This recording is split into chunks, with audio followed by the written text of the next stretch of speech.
इयत्ता 5वी शिष्यवृत्ती परीक्षेतील हा प्रश्न आहे. दिलेल्या आकृतीत अ बिंदूपासून ब बिंदूपर्यंत जाताना उत्तर दिशेकडे किती वेळा तोंड करावे लागेल? In the given path, while walking from A to B, how many times will you face the north direction? उत्तराचे पर्याय आहेत 2 वेळा, 3 वेळा, 5 वेळा की 6 वेळा. आपण पॉवर पॉइंट ॲनिमेशनच्या माध्यमातून याचं उत्तर शोधण्याचा प्रयत्न करूया.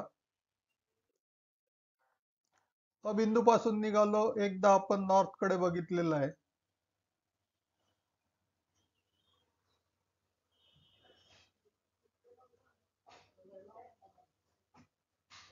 पुन्हा एकदा आपलं तोंड उत्तर दिशेकडे आहे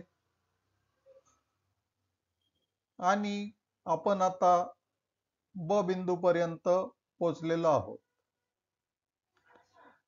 या प्रवासात आपण बघितलं असेलच की 2 वेळा आपण उत्तर दिशेकडे तोंड केलेलं आहे आणि साहजिकच आपलं उत्तर पहिला पर्याय 2 वेळा हे आहे.